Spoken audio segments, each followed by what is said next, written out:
Hello everyone, this presentation is about recent control strategies for induction motor drives. First, let's look at why control strategies are more important for induction motors. Induction motors do not operate at synchronous speed since it is a fixed speed motor, but it is required to meet the industrial load while operating at the desired speed. To achieve this goal, induction motors should have their own control strategies.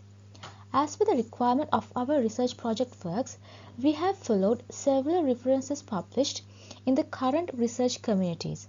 So let's move on to see how far we went to meet our task. As operation of induction motor is more important in the industrial flow nowadays, many research communities have been focused on novel control strategies. Those can be divided into two main categories such as scalar control and vector control. Even the vector control can be divided into two main parts as field-oriented control and direct torque control. Let's see one by one. The first control strategy is scalar control. The speed of an induction motor can adjust by varying supply frequency, but it will make some consequences. Impedance will change and thereby required current and torque will not be achieved. Reducing frequency of supplied voltage, winding will get heat and burn and the iron core will get saturated. Thus, keeping the constant ratio of voltage to frequency throughout the operation is a must. Beyond the nominal frequency, the torque is inversely proportional to its supply frequency as we cannot apply the voltage higher than the value motor can withstand. Two schemes of scalar controls are available: open loop scalar control and closed loop scalar control. When it comes to open loop scalar control, it is very simple, consumes low cost. However, it does not need the feedback signal, so desired torque will not be achieved all the time and it can have only at a nominal operating point.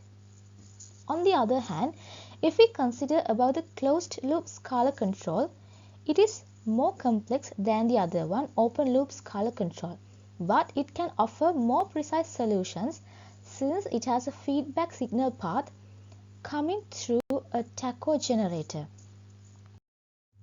Then the second control strategies for induction motor drives is vector control. The speed of an induction motor can be controlled via its stator current, and stator current can be divided into two independent components. One component is related to magnetized component of the current and the other one is to torque producing components. Maximum torque and optimum speed control can be achieved by keeping the torque producing component orthogonal to the rotor flux via PI controllers. As I mentioned earlier, vector control can also be divided into two parts. The first is field-oriented control. It is a linear speed controlling strategy that uses linear controls together with a pulse width modulator, which also known as PWM. And also it shows high performance in both steady and transient states. Under this, basically the magnetizing field and the stator current are being controlled independently for keeping motor speed and torque at the optimum level. There are two types of field-oriented control: direct field control and indirect field-oriented control.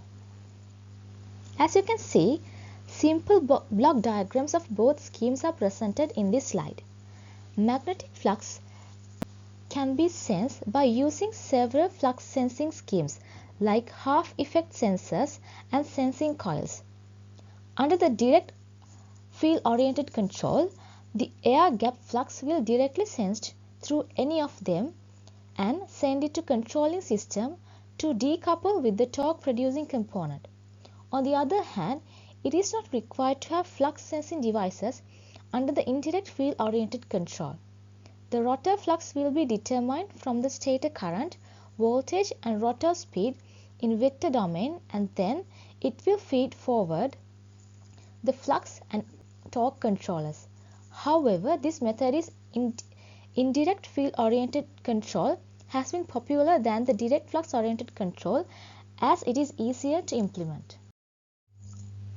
Next one is direct torque control. It is also another widely used speed controlling strategy coming from vector control. In here, the torque and speed both are being decoupled and independently controlled.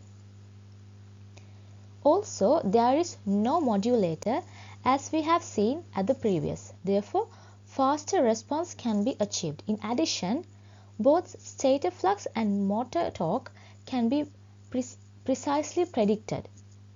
Next, I will present how this controlling strategy basically works.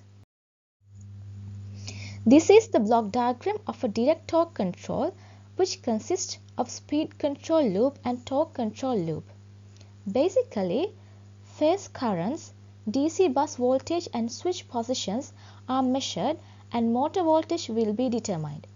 There is an adaptive motor model and it will produce desired stator flux, motor torque and shaft speed. Torque and flux comparators will be fed with measured torque and flux compared